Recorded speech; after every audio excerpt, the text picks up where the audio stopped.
Ана Марија! Тато! Тато, добро, тато, добро.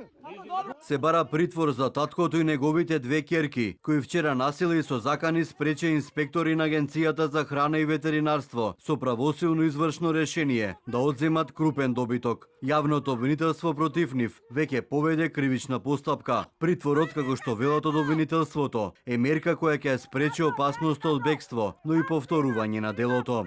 Од нивното однесување произлегува дека и покрај сите досега преземени активности од голем број надлежни државни органи, осумничените сепак подолг временски период го малтретираат местото население и соседите, а сега започнуваат действија на спречување и спрема вработените на надлежните државни органи, инспекцијски служби од Агенцијата за храна и ветеринарство, како и на униформирани полициски службеници.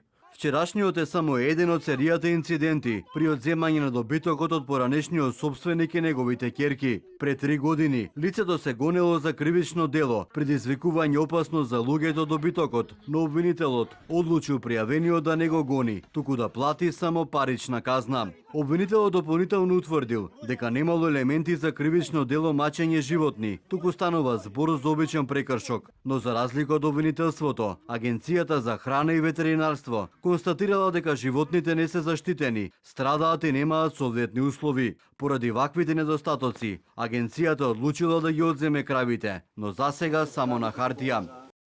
Проценките се дека има речиси 800 грла добиток, со кои поранешниот собственик во пракса се уште стопанисува. Досега со помош на мештаните се одземени само 20 грла на добиток. Славчо Велиновски од Кривопаланечка Добровница вели дека од добитокот уништени му се над 30 хектари земјоделска површина, засадена претежно со зелка. Агенцијата итно и неодложно сама треба да се справи со проблемот, оти животните се веќе нивна собственост. Доведено до ситуација дека системот, институциите не може да се справат со една фамилија.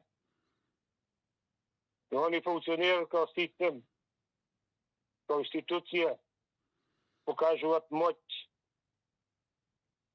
И тоа Агенцијата за храна и ветеринарство треба да се преземе целата одговорност.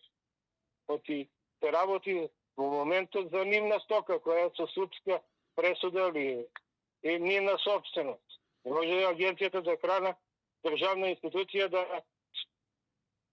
не си преземе собствена стока. Проблемот со добитокот кој се движи без контрола низ селото и градот трае повеќе од една деценија. Кравите, како што тврдат мештаните, не се чуваат во штали, а се хранат од нивните ниви, правејќи огромни штети.